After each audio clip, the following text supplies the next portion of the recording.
శ్రీ గురుచరిత్ర అధ్యాయం 15. శ్రీ గణేశాయ నమః. శ్రీ సరస్వత్యై నమః. శ్రీ గురుభ్యో నమః.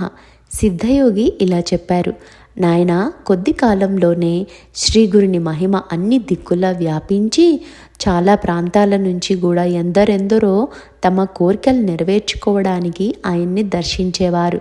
వారిలో మంచి వాళ్లతో పాటు భక్తుల వేషాలలో ఎందరో దుష్టులు కూడా ఉండేవారు.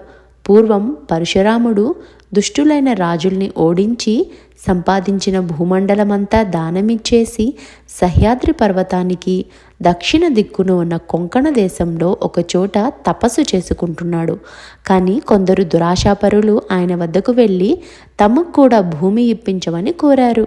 ఆయన ఆ ప్రదేశం కూడా వాళ్లకు దానమిచ్చి వాళ్ళ బెడద నుండి తప్పించుకోవడానికి సముద్రంలో ప్రవేశించి అదృశ్యమయ్యారు.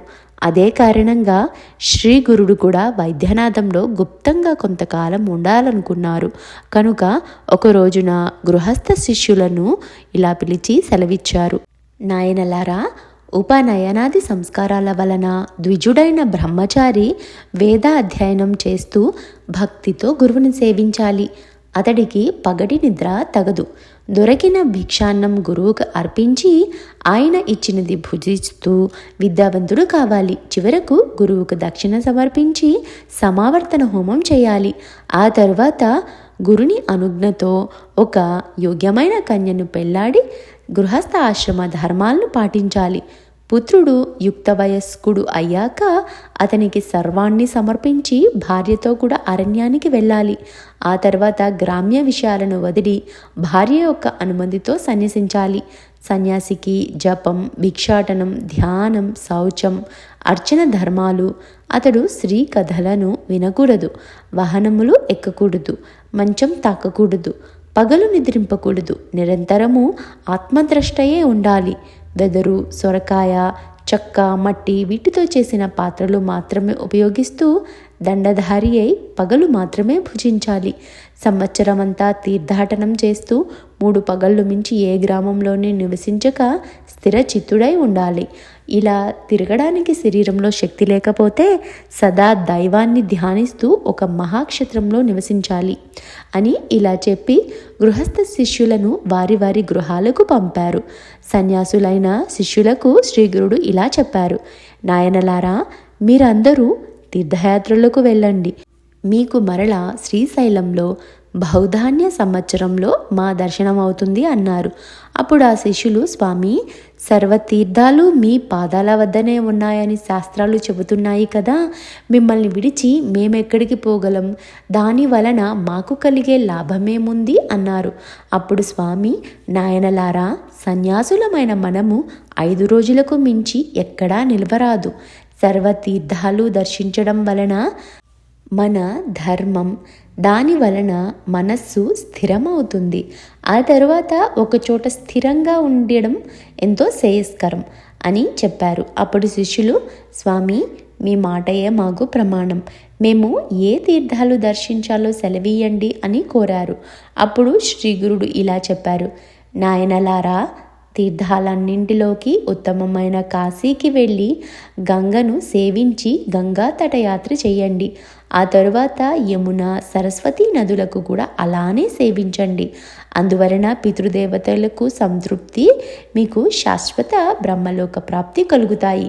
తరువాత వరుణ, కుశావర్త, శతధ్రు, విపాష, శరావతి, వితస్థ, ఆసిక్ని, మరుద్రుద, మధుమతి, పయస్విని, ఘృతవతి, రేవ, చంద్రభాగ, రేవతి, సరయు, గోమతి, వేదిక, కౌశికి, నిత్యజల, మందాకిని, సహస్రవక్త, పూర్ణ, పుణ్య, అరుణ, బహుద, వైరోచని, పుష్కర, ఫల్గు, అల్కనంద మొదలగు నదులలోనూ నదీ సంగమాల్లోనూ స్నానం చేసి తటయాత్రలు చేయండి. అలానే శ్రీశైలం, అనంతము, రామేశ్వరము, సేతుబంధము, శ్రీరంగం, పద్మనాభం, నైమిషారణ్యం, పురుషోత్తమము, మహాలయము, కేదారము, కోటిరుద్రము, మాతృకేశము, కుబ్జతీర్థము, కోకాముఖి, ప్రసాదతీర్థము, విజయతీర్థము, చంద్రతీర్థము, గోకర్ణం, శంఖకర్ణం అనే తీర్థాలలో స్నానం చేయండి. అలానే అయోధ్య, మధుర, మాయా, కాంచి, ద్వారక, సాలగ్రామము, శఖల గ్రామాలను దర్శించండి. సవ్య మార్గంలో 3 సార్లు గోదావరి తటయాత్ర చేస్తే పాపాలన్నీ నశించి జ్ఞానం కలుగుతుంది.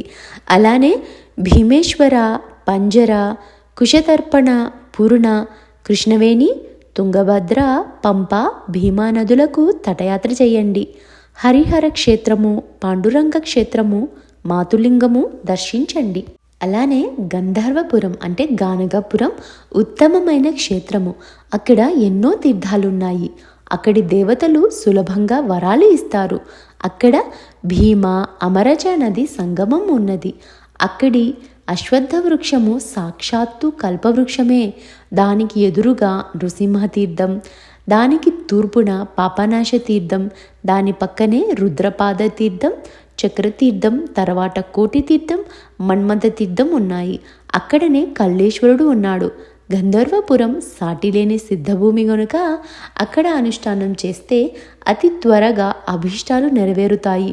తుంగ, భద్ర నదుల సంగమము, మాలాపహ సంగమము, నివృత్తి సంగమము దర్శించండి.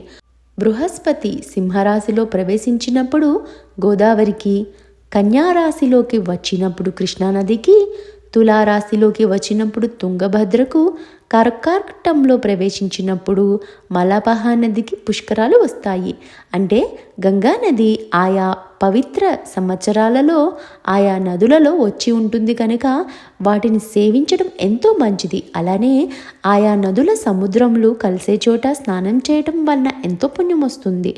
కుంభకోణం, కన్యాకుమారి, మత్స్యతీర్థం, పక్షితీర్థం, ధనుష్కోటి, కొల్హాపురం, కరవీరం, మహాబలేశ్వరాన్ని దర్శించండి. బిల్లవటి, వరుణా సంగమం, కృష్ణా తీరంలోనున్న ఋష్యాశ్రమాన్ని దర్శించండి.